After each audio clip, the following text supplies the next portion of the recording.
아침을 뉴스로 깨웁니다. YTN 라디오 김호성의 출발 새아침. 여러분 안녕하십니까? 출발 새아침 김호성입니다. 현 상황에 대한 진단과 해결책이 때론 적확하다는 생각이 들 때가 있는 반면에 좀 생뚱맞다는 느낌이 들 때가 있습니다. 최근에 한국기독교총연합회 전광훈 대표의 발언이 그렇습니다. 시국을 성토하면서 대통령 하야를 주장했던 전 목사는 히틀러의 나치즘에 저항한 해방신학자 본회포와 같은 심정이라고 말했죠. 극우적 언행을 일삼는 사람이 폭정의 상징인 독재자에 저항한 해방신학자로 비유했을 때 정말이지 생뚱맞았습니다. 패스트트랙 철회를 요구하면서 국회 등원을 거부하고 있는 자유한국당 소속 장제원 의원이 언급한 비겁한 침묵 역시 다소 생뚱맞습니다. 국회 정상화란 민심을 제1야당이 외면하고 있다는 것인데 그렇다면 왜 이제서야 그 같은 소신 발언을 하는 것인가 하는 궁금증입니다. 집권당을 향해 그동안 세게 싸워온 의원이었기에 더욱 그렇습니다. 이 시대적 전환기의 가장 큰 비극은 소수의 거친 아우성이 아니라 다수의 소름 끼치는 침묵이었다. 마르틴 루터킹 목사가 이렇게 말했을 때 사람들은 공감했고 우리 승리하리라 라는 평화 행진에 동참했고 마침내 세상이 바뀌었습니다. 아침 햇살은 늘 여전한데 햇살이 비추는 세상은 때때로 참 생뚱맞은 것 같습니다. 2월 13일 목요일입니다. 잠시 후 출발하겠습니다.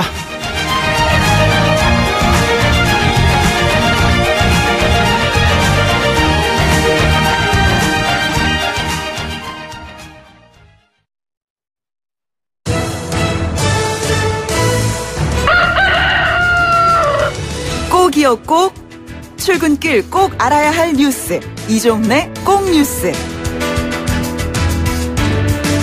네, 오늘 꼭 아셔야 하는 뉴스 정리해보겠습니다. 시사평론가 이종건 박사 나오셨습니다. 안녕하십니까? 네, 안녕하세요. 네, 문재인 대통령이 조속한 남북 정상회담 개최를 요청했는데 대체로 보면 역대 대통령들이 이 외국 순방길에 이런 얘기를 하면은 실현되는 경우가 종종 있었어요. 네, 노르웨이를 국빈 방문 중이신데요. 문재인 대통령이 어제 오슬로 포럼 기조연설 후에 질의응답 과정에서 이렇게 얘기를 했습니다. 트럼프 대통령이 6월 말에 방한을 하는데 가능하면 그 이전에 김 위원장을 만나는 것이 바람직하다고 생각한다. 네네. 희망을 나타내는 시기였지만 사실상 6월 말 한미 정상회담 전 남북 정상회담 갖자라고 김 위원장에게 제안을 한 거죠. 예. 그와 더불어서 김 위원장과 트럼프 대통령은 보다 조기에 만나는 게 바람직하다라고도 첨언을 했습니다. 그러니까 3차 북미 정상회담의 조기 개최도 희망을 한 거죠. 그런데 트럼프 대통령은 생각이 조금 다르신 거 아닌가 싶어요. 어제 폴란드 대통령하고 정상회담 가졌고 공동 기자회견 자리에서 질문이 나오니까 북한과 매우 잘해 나갈 것이라고 생각한다면서도 서두를 게 없다라고 언급을 했습니다. 네네. 이런 속에 어제 오후 5시에 그 김정은 위원장이 그 동생 김여정 노동당 선전선동부 제1부부장을 통해서 고 이희호 여사 별세에 대한 조의문 그리고 조화를 또 전달을 했습니다. 예. 이 자리에서 뭐 우리 정의용 안보실장도 나가고 했기 때문에 뭐 중요한 얘기들 특히 남북 정상회담 관련한 얘기까지 나오지 않았을까라고 하는 추정이 나오고 있긴 한데 구체적인 얘기는 아직까지는 전해지지 않고 있습니다. 예. 자, 그리고 박상기 법무부 장관이 어제 기자회견을 했는데 좀 논란이 있는 것 같습니다. 네. 이게 상당히 중요한 기자회견이었거든요. 네네. 그러니까 검찰 과거사위원회 활동 종료에 대한 그 브리핑을 하는 그런 자리였습니다. 네네. 그런데 1시간 전에 이 장관이 질의응답 시간 갖지 않겠다라고 통보를 했고, 기자단이 그런 게 어딨냐라고 재차 이제 질의응답을 요구를 했는데 결국은 이제 거부를 하니까 취재를 거부를 했습니다. 예. 그래서 기자들이 아예 안 들어갔어요. 이런 속에 박 장관은 예정대로 오후 2시 반에 기자회견을 시작을 했고 한국 정책방송 카메라만 남은 상황에서 8분 정도 자료만 읽고 그냥 떠나버리셨어요. 그 이후에 이제 이 사실 자체가 기사화가 되고 하니까 법무부 고위 관계자가 나서서 해명을 했는데 수많은 기록 내용을 박 장관이 몰랐기 때문에 기자들의 질문에 대답하기 어렵다는 현실적인 문제가 있었다는 점을 양해해 달라라고 이야기를 했다 그럽니다. 글쎄요. 이걸 어떻게 이해해야 할지 모르겠는데 검찰 과거사위원회 활동 관련해서는 그동안 뭐 재수사가 이뤄진 사안들 대표적으로 고 장제현 씨 사건이라든가 김학의 전 법무부 차관 사건 비롯해서 기자들이 사실 궁금한 내용이 굉장히 많지 않습니까? 네네. 예, 그런데 이런 식으로 마무리를 해서 이 소통을 해야 할 정부에서 왜 이런 일이 벌어졌는지 모르겠다라고 하는 볼멘 소리가 나오고 있습니다. 언급하신 장제현 씨, 김학의 전 법무부 차관 이 관련해서는 최근에 이제 당초에 나왔던 의혹에 비해서 수사 결과가 미흡하다. 네, 미흡하다. 뭐 이런 얘기들을 많죠. 많이 했잖아요. 네. 그렇기 때문에 왜 미흡할까라는 질문이 당연히 이제 많이 나올 수 있는 상황이었는데 왜 이랬을까요? 그리고 통계청이 어제 5월 고용 동향을 발표했는데 저는 네. 참 고개를 갸우뚱했습니다. 고용률이 역대 최고인데 실업자 숫자도 역대 최고다. 네. 잘 이해가 안 됐어요, 처음엔. 예, 그렇습니다. 그래서 상당히 좀 논란이 되고 있기도 한데 지난 5월 취업자 수가 1년 전 대비 25만 9천 명, 1.0% 증가했다는 겁니다. 네네. 그래서 고용률이 67.1% 역대 최고다. 이런 관련 그 통계 수집 이후에 이제 그런 얘기인데 실업자도 114만 5천 명. 그래서 전년 대비 2만 4천 명, 2.2%나 또 증가를 했다는 겁니다. 네네. 실업률도 5개월 연속 4%대. 그래서 외환 위기 직후 12개월 연속 4% 이상을 기록한 이후 최장 기간인 상황이거든요. 예. 특히 40대 취업자가 17만 7천 명이나 감소를 했습니다. 30대도 7만 3천 명 감소를 했고 반면에 60대 이상은 35만 4천 명, 50대는 10만 9천 명이 증가를 했어요. 네네. 분야별로 보더라도 제조업이 7만 3천 명 줄었고 예. 그래서 공공 부문의 단기 알바 일자리가 늘어난 건데 이거를 고용률 증가 역대 최고 고용률이라고 우리가 이야기하면서 웃어야 할 네네. 상황이냐 이런 지적이 나오는 거죠. 예. 사실 고용률 관련해서는 이제 제조업의 고용률이 좀 높아져야 되는 거 아니냐 뭐 이런 지적들이 계속 나오고 있잖아요. 네.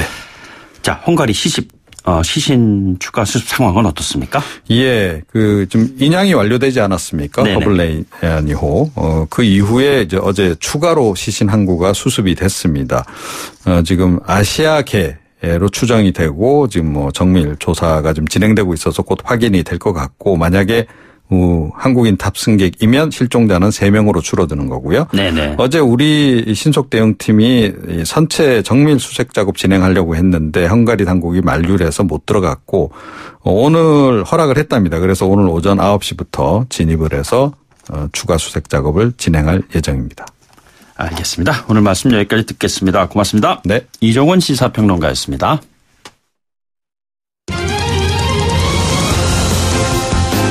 가장 뜨거운 이슈 오늘의 헤드라인 출발 새 아침 헤드라인 인터뷰.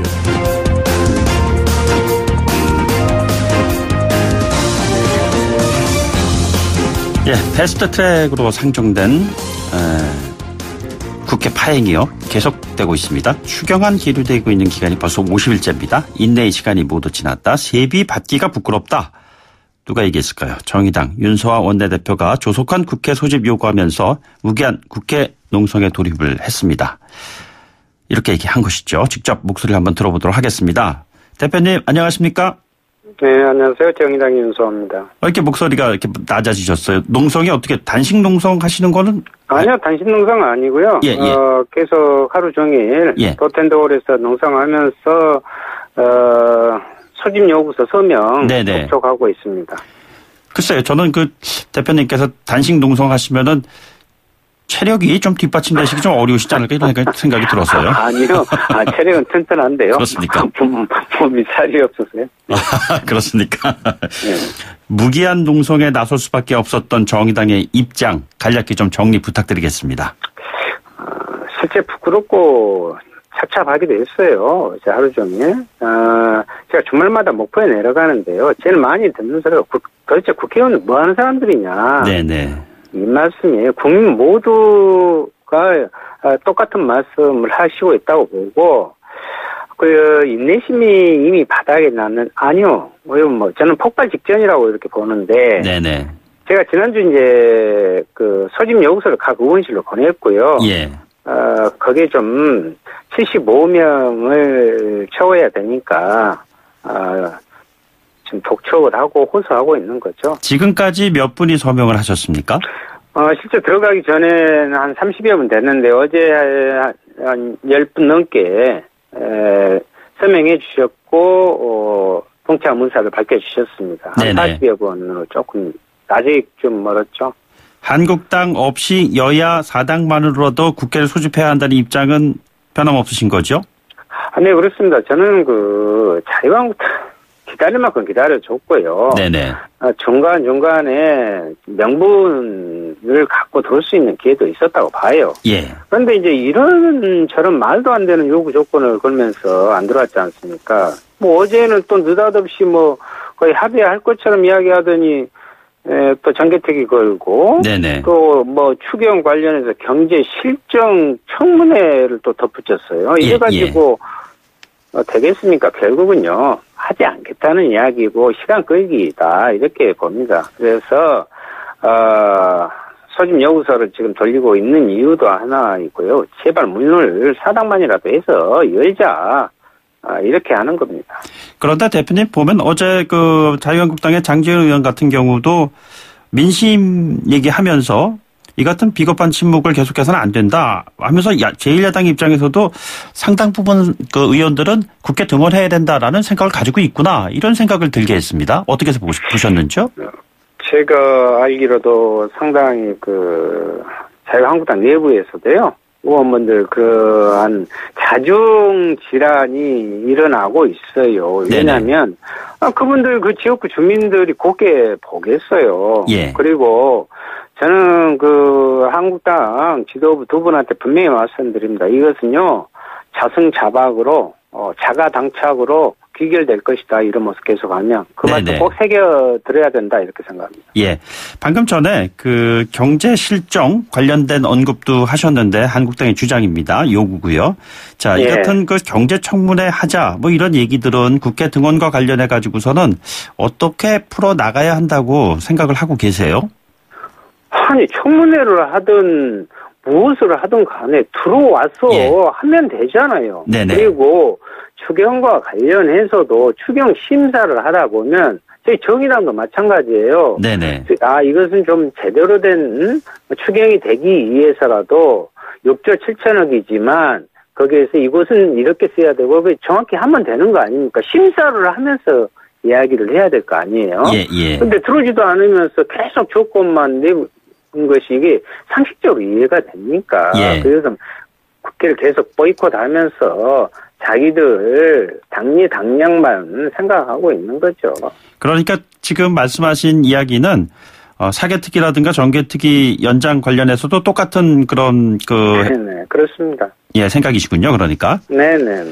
알겠습니다. 자, 그런데 이게 지금 이 같은 국회 공전 상황에 대해서 민심은 굉장히 부정적으로 바라보고 있는데 그럼에도 불구하고 여야 대치 국면이 지속되면서 과연 언제나 문이 열릴까 좀 답답한데 말이죠. 아주 특단의 대책 이런 것들이 있다면 어떤 걸 생각할 수가 있을까요? 그래서 여론조사에서도 자유한국당을 제하고 네네. 국회를 열으라는 게 지금 50%가 넘었습니다. 예. 국민들이 오죽했으면 사당만이라도 열고 진행해라 이렇게 하겠어요. 여기에 민주당과 바른미래당 소위 말하는 교섭단체 좀 주목해야 될 것이고요. 네네. 지금 이렇게 되면 자유한국당이 국민들한테 패싱당합니다. 예. 그래서 제발 좀 자유한국당 의원님들께 또 지도부에 호소드립니다. 네네. 지금 경제 상황도 대단히 좀 많이 안 좋잖아요. 이때 이제 선제적으로 대응을 해야 되는데 IMF에서도 확장재정 정책을 지금 공고하고 있단 말이죠. 네네. 그리고 고용 안정 관련 기금은 바닥나 버렸어요. 예. 그런데 이런 상황에서 계속 저렇게 목리만 부리고 하면 도대체 제대로 된 정치 집단이라고 누가 보겠어요. 네네. 그래서 국민들의 매서운 심판을 피할 수 없다고 봅니다. 정신 차려야 됩니다. 민주당하고 바른미래당이 국회 등원에 대한 의지는 갖고 있지만 너무 소극적인 것이 아니냐 이런 지적이 있는 것 같습니다. 그렇게 보시는지요? 아니 그러니까 이제 민주당이 집권 여당의 지도부로서 추경 심경에 문제가 있기 때문에 특히 예결특위 구성 문제가 걸려 있거든요. 네네. 그러니까 그것을 이끌어내려고 하는 그 심정은 이해합니다만 이것은 오히려 자유한국당에게 잘못된 길을 들여주는 거예요. 네네. 그래서 그러면서 무엇하러 저희들도 지금 40여 명 가까이 지금 서명 받아놨는데 단독 소집은 왜 안 되면 단독 소집한다고 그런 이야기는 또 왜 합니까? 일주일 전부터 그 이야기하고 있어요. 예. 그러니까 문을 열어서 일하는 모습을 각 상임위 활동에서 보이게 하자 이 말이에요. 그러면은 국민들이 봤을 때 한편에서는 현안 문제를 지금 하고 있는데 가동될 수 있는 상임위를 통해서라도 예. 전혀 자유한국당이 일을 안 하면 자유한국당이 오히려 초조하고 압박감을 느껴서 들어오게 된단 말이에요. 네네. 저는 그것을 말씀드리고 싶고 바른미래당에 대해서도요. 아니 뭐 조정을 하려면 무슨 조정입니까? 자꾸 자고 우면하고 그건 자유한국당에 시간 벌기에 동조하고 있는 꼴이 돼버린단 말이에요. 네네. 그러면서도 나머지 뭐 당은 20대 국회 정당 아닙니까? 예. 그렇게 좀 묻고 싶습니다. 네네. 자, 그런데 이 뭐 더불어민주당, 바른미래당 언급도 하셨지만 사실상 자유한국당 입장에서 봤을 때 청와대의 대립각이 해소되지 않고서는 국회 등원이 제대로 되겠는가 이런 생각이 좀 드는데 말이죠. 최근에 보면은 자유한국당 물론 더불어민주당도 있습니다. 해산 청구 청원에 대해서 정무수석 발언도 있었고요. 정부 비서관의 발언도 또 있었고 합니다. 여기에 대해서 자유한국당은 굉장히 불편한 반응을 보이고 있거든요. 선거운동과 다름없다. 어떻게 생각하고 계시는지요? 먼저 청와대 말씀을 하셨기 때문에 네네. 지금 황교안 대표와 나경원 원내대표가 뭔가 지금 자기 역할 분담을 정확히 했으면 좋겠어요. 네네. 아니 느닷없이 국회법에 규정되어 있는 교섭단체는 국회 내에서 운영 방식을 하는데 네네. 그거 가지고 청와대에서 3+1 회담이나 외치고 있고 예. 왜 그 청와대에서 3+1 교섭단체 이야기가 나옵니까? 그것은 나경원 원내대표가 국회 내에서 할 이야기고요. 네네. 저는 도대체 상식적으로 이해가 안 되는 이 지도부 행태를 먼저 비판하고 싶고 네네. 물론 강기정 수석이 한 이야기를 가지고 또 시비를 걸던데요. 저는 객관적인 점에서 국민이 판단하는 문제를 아주 원론적인 이야기를 한 걸로 지금 알고 있는데 네네. 지금 자유한국당이 이렇게 감히 반응을 보이고 뭐 괴멸 대상으로 논다, 심판의 대상으로 했다 이렇게 하는 것은 자유한국당이 스스로 자기 고백 아닙니까? 도둑이 재발절인다고 국민의 선택을 받을 수가 없다. 네네. 그것은 잘 알고 있더라고요, 아마. 예. 그렇기 때문에 과민 반응을 하면서 청와대를 또다시 정치적으로 공격하고 있다. 저는 네네. 이렇게밖에 해석이 안 돼요. 알겠습니다. 마지막 질문 드리겠습니다. 정의당의 신임 대표는 누가 돼야 한다고 생각하시는지요? 그 부분에는 제가 말씀드릴 수가 없습니다. 당내 선거법 위반입니다. 아, 그렇습니까? 어떠한 분이 돼야 한다고? 좋은 분이 되시겠죠. 예. 예. 누가 돼야 된다는 것까지는 아니더라도 어떠한 분이 돼야 된다고 생각하시는지 뭐 이 말씀 정도 하실 수 있는 거 아닌가요? 실제로 이제 뭐 정의당은 아직 6석의 정당이지만 노동의 가치와 시민의 그 희망이라는 본래 가지고 나름의 좀 만착은 했다고 봅니다. 그리고 이제 2020년 또 총선에 문제가 있으니까 거기에 대한 책임 있게 총선 승리를 통해서 제대로 된 이제 그야말로 구심점에 정의당이 될 수 있도록 그런 기도력을 발휘할 수 있는 분이 돼야겠죠. 네, 오늘 말씀 여기까지 듣겠습니다. 고맙습니다. 네. 윤소아 정의당 원내대표였습니다. 방송 진행 도중에 그 국회 등원 관련해서 여론조사 관련은요. 여론조사 전문업체 리얼미터가 오마이뉴스에 의뢰로요. 지난 11일 전국 19세 이상 성인 501명 대상으로 전화 면접 조사 방식에 95% 신뢰 수준 표본오차 플러스 마이너스 4.4%포인트 응답률은 5.0%입니다. 자세한 내용은 중앙여론조사심의위원회 홈페이지 참고하시면 됩니다. 잠시 뒤에 돌아오겠습니다. 뉴스를 만들어내는 뉴스, 이슈를 끌고 가는 이슈. 아침을 여는 정통 아침 시사. YTN 라디오 김호성의 출발 새아침. 최근에 그 조현병 관련된 사건 사고 많이 일어나고 있지 않습니까?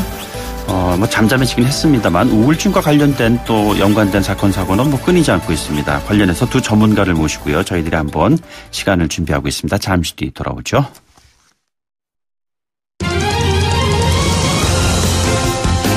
가장 뜨거운 이슈. 오늘의 헤드라인. 출발 새 아침 헤드라인 인터뷰.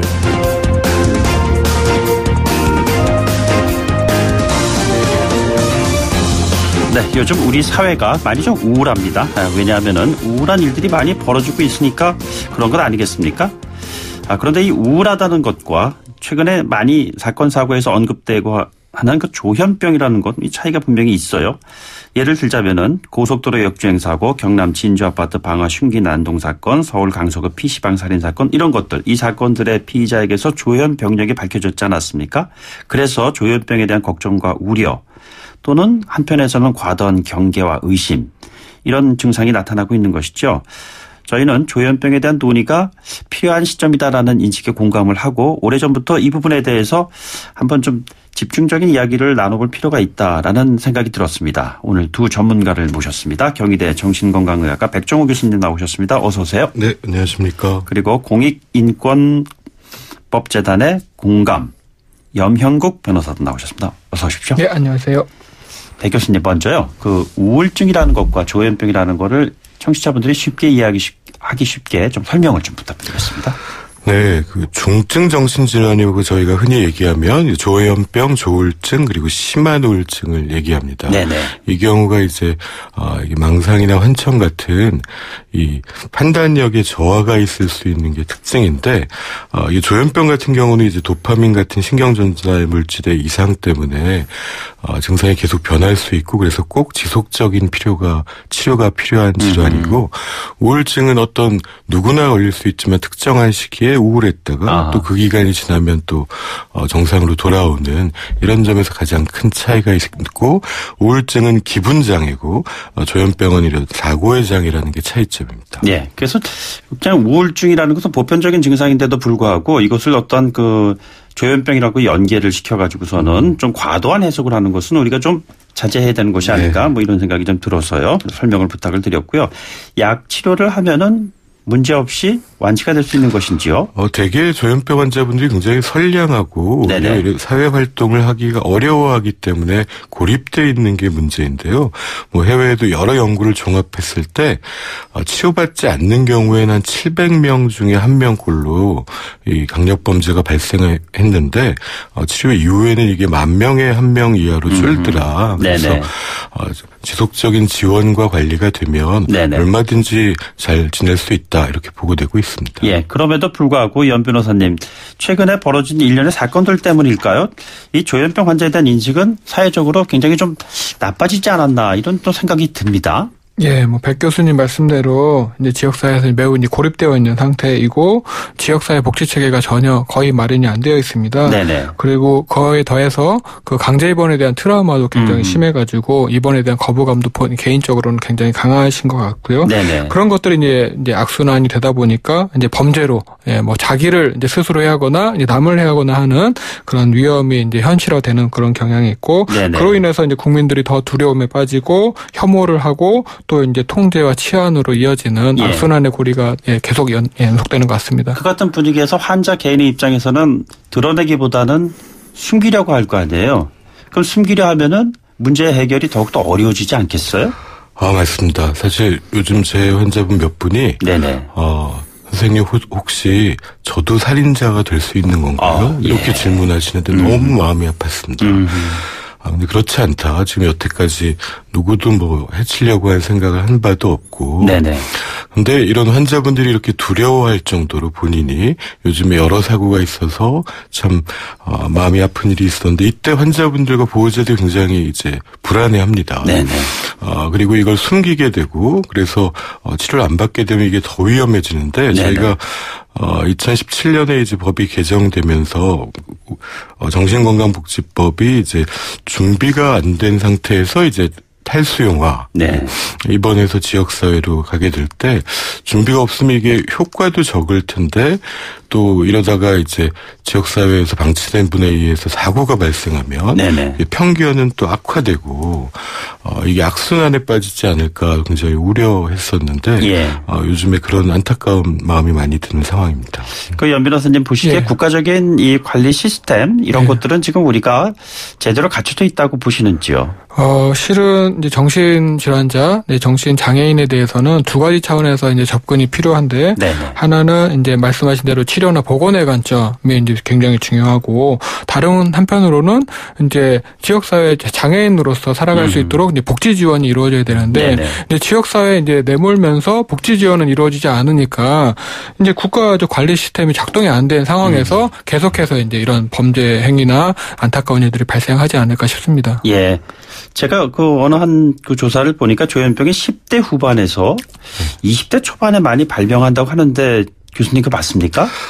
맞습니다. 되게 25세쯤에 저희가 뇌 발달이 맞춰지는데, 그 전 10대 후반에서 20대에 가장 많고요. 네네. 그래서 이게 흔히 조현병 환자의 두 갈래길이라고 표현하는데, 이때 조기에 발견돼서 적극적으로 지원과 치료를 받으면, 이후에 회복하고 일하고 결혼하고 살 수 있는 비율이 훨씬 높아지는 반면, 이 시기를 놓치면 만성화돼서 장기적으로 입원하게 되고, 사회적 손실이 크기 때문에 이때에 이제 쉽게 찾을 수 있는 서비스가 중요하다고 보고하고 있습니다. 근데 그 청소년기에 조현병 예방을 위한 국가관리 시스템이 이제 직접적으로 작동을 한다고 했을 때 혹시 우려되는 부작용은 없겠습니까?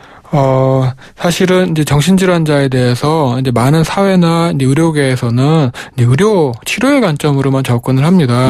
근데 이제 한 사람이라는 게 이제 치료만 받아서 되는 것이 아니라 다른 여러 이제 사회적인 그런 환경이나 혹은 이제 복지 지원이나 이제 전생애적으로 이제 받아봐야 되지 않습니까?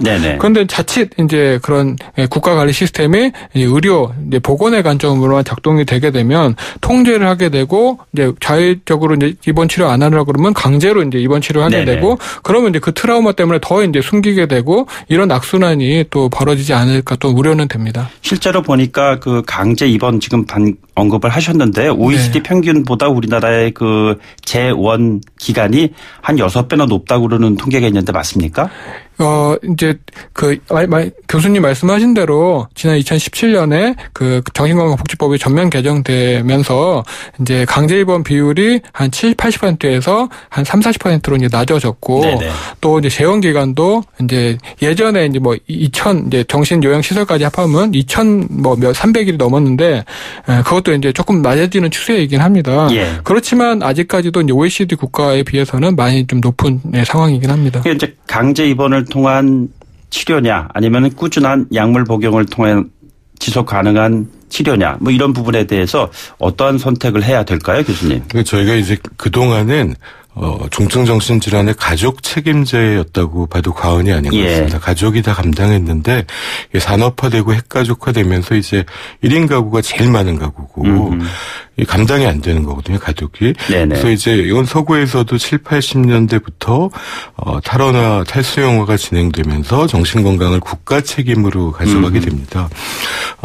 연 변호사님 말씀하신 대로 복지 서비스가 지역사회에 있어야 된다는데 100% 동의하고요. 의료 서비스도 뭐 미국 같으면은 이 액트라 그래가지고 찾아가는 서비스로 매일 의료인이 집을 찾아가서 약 먹는 것도 챙기고 관리를 돕고 직업재활도 돕는 시스템이 있고 이건 뭐 일본이나 대만도 퇴원 후에 집을 찾아가고 도와주는 시스템을 가지고 있거든요. 그래서 저희가 더 이상 가족에게만 맡긴다면은 우리 모두가 위험해질 수 있고 또 입원을 결정하고 퇴원을 결정하는 것도 가족이 하다 보니까 이 가족과 환자 사이에 갈등이 생겨왔던 것도 사실이고요. 이 분야의 투자가 미비하면서 입원 환경이나 이게 너무 낙후돼 있었는데 이런 힘든 시기에는 인력이 인권이거든요. 그래서 찾아가고 싶은 의료 환경이나 복지 환경이 이분들이 찾아가고 싶은 환경으로 바뀌어 나가는 게 매우 중요하다고 생각합니다. 인력이 인권이라는 말씀이 참 공감이 되는데 말이죠. 일상 속에서 이 문제가 치유되어야 된다는 말씀이시잖아요. 네. 그럼에도 불구하고 인권의 이슈가 끊임없이 제기되는 것은 사각지대에서는 이 같은 일이 벌어지고 있을 수 있다는 얘기잖아요, 변호사님.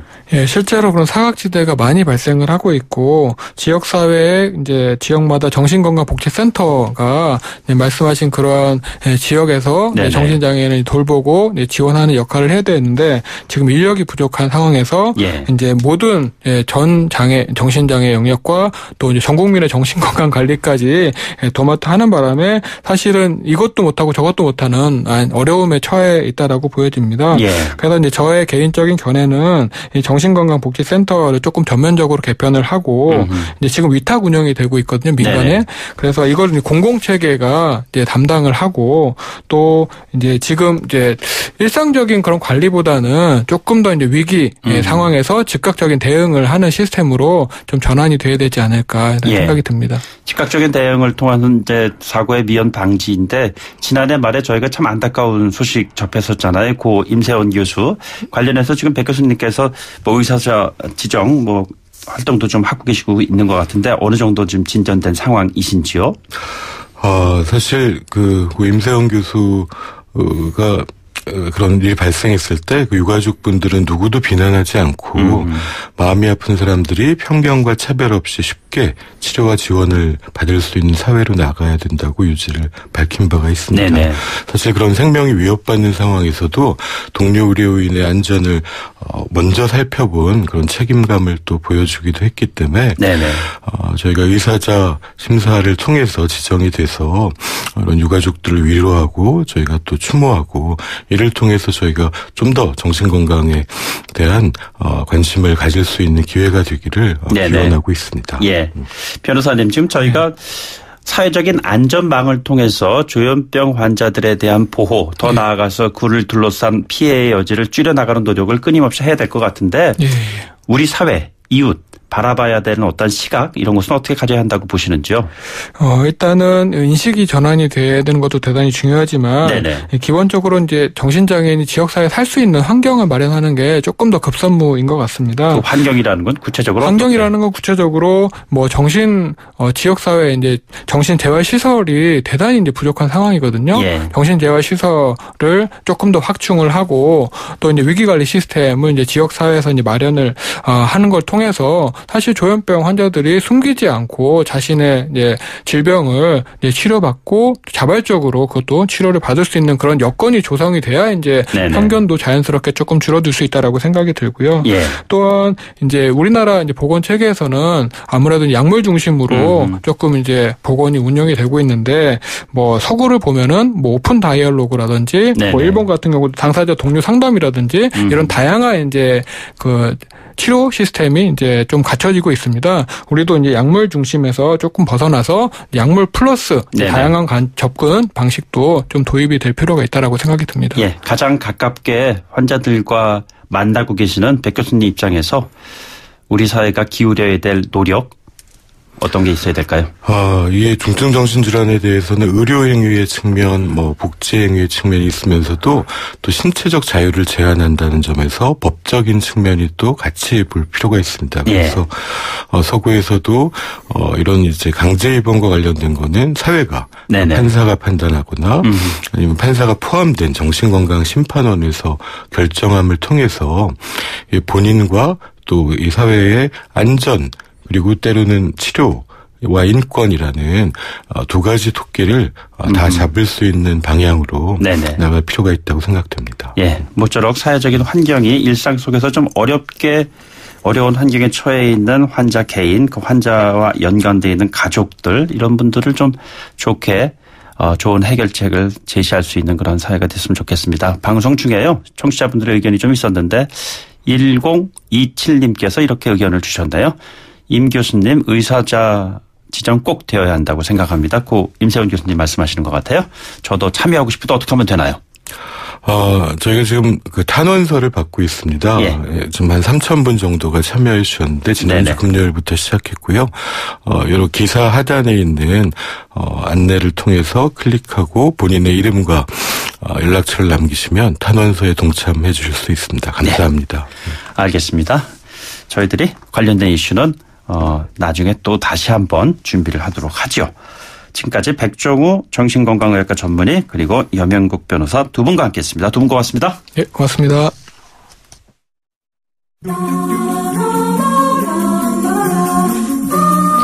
김호성의 출발새 아침과 함께하는 위클리 시사 퀴즈. 정답자 중 추첨을 통해 소정의 선물을 보내드립니다. 요즘 한국 축구가 뜨겁습니다. 최근 개최된 이 대회에서 한국이 사상 첫 결승 진출이라는 새로운 역사를 만들어냈죠. 결승을 넘어 우승을 차지하게 될지 기대가 큽니다. 국제축구연맹 피파의 주관으로 2년마다 열리는 국제축구대회입니다. 각국의 20세 이하 선수들이 참여하는 이 대회의 명칭은 무엇일까요? 1번 U20, 2번 G20. 짧은 문자 50원, 긴 문자 100원의 유료 메시지 샵 0945 우물정 0945로 보내주시면 됩니다. 김호성의 출발새 아침 2부 여기서 마치고요. 잠시 후 8시 10분 3부에서 만나요.